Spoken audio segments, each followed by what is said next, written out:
আসসালামু আলাইকুম, আমি জিয়াউল হাসান, ইংলিশ পড়ার পক্ষ থেকে সাসকাচুয়ান কানাডা থেকে। তো মাত্র এই ৩-৪ ঘন্টা আগে একটা আপডেট আসছে, সেটা হচ্ছে বলা যায় যে ব্রেকিং নিউজ।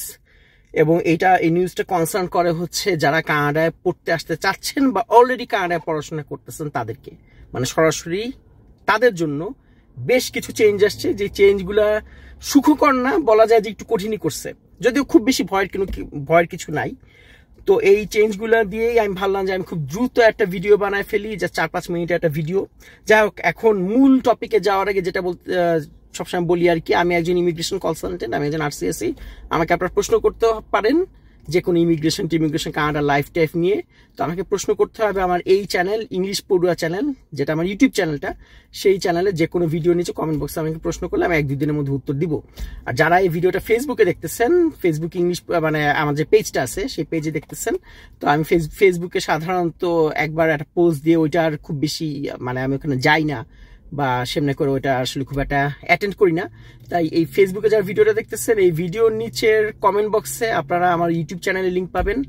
তো সেখানে যা যদি আমাকে প্রশ্ন করেন, আমি ইনশাল্লাহ আপনাদেরকে অ্যান্সার দিব। আর যারা 1-to-1 কনসালটেন্সি আমার সাথে মানে বুক করতে চান, অবশ্যই সেটা পেইড। তো সেজন্য আমাকে ইমেল করতে পারেন। আমার ইমেল আইডি হচ্ছে englishporua@gmail.com, englishporua@gmail.com। তো এখন আমি হচ্ছে জাস্ট আপনাদেরকে বলি যে কি কি চেঞ্জ আমার এখানে দেখতে পাচ্ছেন যে CIC নিউজ খোলা আছে। যাই হোক, ওভাবে হয়তো দেখতে পাবেন না, সেটাতে বলি যে IRCC announces tighter cap for study permits and changes to PGWP eligibility। আচ্ছা, তো অর্থাৎ যে স্টাডি পারমিট এবং পোস্ট গ্রাজুয়েশন ওয়ার্ক পারমিটে কানাডা চেঞ্জ আনতেছে। এখন প্রথম চেঞ্জটা কি? প্রথম চেঞ্জটা হচ্ছে যে 2024 সালে কানাডা 4,84,000 স্টাডি পারমিট দিছে, 4,84,000। সেটাকে ওরা 10% কমাবে হচ্ছে 2025 সালে। 2025 সালে তারা স্টাডি পারমিট দিবে 4,37,000, অর্থাৎ 10% তারা কমাচ্ছে। সো যারা কানাডাতে অ্যাপ্লাই করতে চান, তো তারা আসলে 2025-এ তারা একটু চিন্তা ভাবনা করার ব্যাপার আছে। আচ্ছা, পরেরটা কি? পরেরটা হচ্ছে masters and PhD students now require a provincial attestation program. যেটা আমার এই 24-এ করছিল, যে কলেজে যারা পড়তে আসতেছেন তাদের প্রভিন্স থেকে, যে প্রভিন্সে যাচ্ছেন সেখান থেকে একটা অ্যাটেস্টেশন লেটার নেওয়া লাগতো। তো এখন সেটা মাস্টার্স এবং PhD স্টুডেন্টদের জন্য করে দিচ্ছে। অর্থাৎ জটিলতা আরেকটু বাড়লো, কমপ্লিকেশন একটু বাড়লো, একটা স্টেপ বাড়লো, এই হচ্ছে ব্যাপার। যদিও এটা খুব বেশি কঠিন না, কিন্তু তারপরেও আর কি একটু করা আর কি।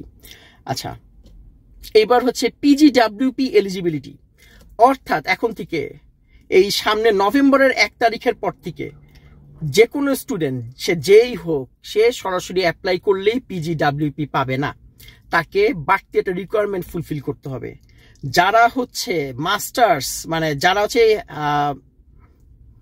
কোনো কানাডিয়ান ইউনিভার্সিটিতে পড়াশোনা করছে, অর্থাৎ যাদের ডিগ্রিটা কোনো ইউনিভার্সিটি থেকে, তো তাদেরকে আপনার এই PGWP পাওয়ার জন্য তাদেরকে মানে CLB7 বা বলা যায় যে IELTS কত হবে, IELTS হতে 6 এর মতো হবে।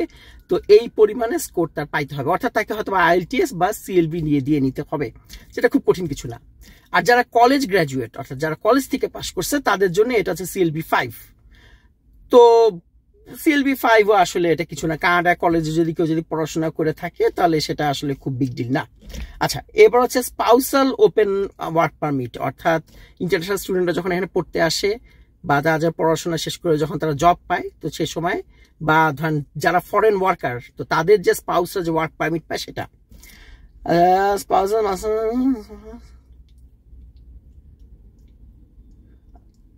আচ্ছা, এখানে ব্যাপারটা হচ্ছে যেসব মাস্টার্স এই মুহূর্তে যেটা আছে সেটা হচ্ছে যে যেসব মাস্টার স্টুডেন্ট, সেই মাস্টার্স প্রোগ্রামটা যদি 12 মাসেরও হয় বা 16 মাসেরও হয়, তাহলেও তাদের স্পাউসরা ধরেন আপনার ওপেন ওয়ার্ক পারমিটে অ্যাপ্লাই করতে পারে। বাট নতুন এই সিস্টেম হিসাবে, নতুন যেটা আজকেই আসলো আর কি কিছুক্ষণ আগে, সেটাতে হচ্ছে যে এখন থেকে মিনিমাম 16 মাস যাদের মাস্টার্স প্রোগ্রামের দৈর্ঘ্য, মানে 16 মাসের মাস্টার্স প্রোগ্রাম যদি হয়, মিনিমাম 16 মাস বা 20 মাস বা 2 বছর যাই হোক, শুধুমাত্র সেই সব স্টুডেন্টের স্পাউসরা আপনার ওপেন ওয়ার্ক পারমিটে অ্যাপ্লাই করতে পারবে।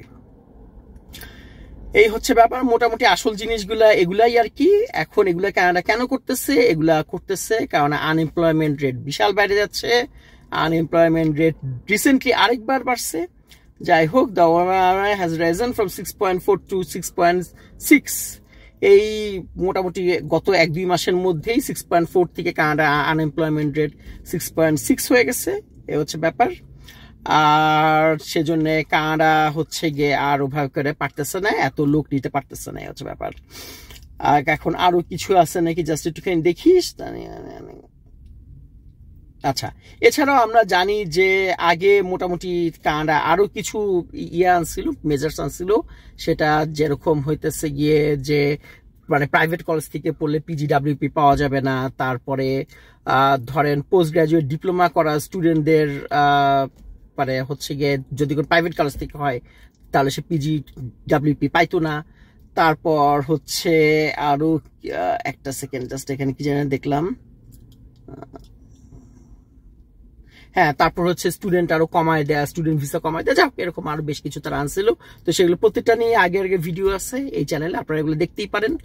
আর এটা নিয়ে যা চেঞ্জ আসছে, এটা হঠাৎ করে মনে হলো যে খুব কঠিন চেঞ্জ, এরকম মনে হইতে পারে অনেকে, কিন্তু আসলে অত বেশি না। বিশেষ করে সিএলবি যেগুলো দিচ্ছে, এগুলো যারা কানাডায় পড়াশোনা করবে, একটা মাস্টার্স করবে বা পিএইচডি করবে বা কলেজে পড়াশোনা করবে, তাদের জন্য সিএলবি 5 বা 7 পাওয়া এটা খুব বিগ ডিল না।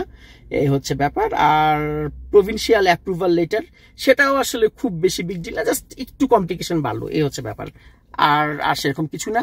তো আজকে এই পর্যন্ত, আল্লাহ হাফেজ। আপনার চ্যানেলটা সাবস্ক্রাইব করেন, ভিডিও শেয়ার দেন।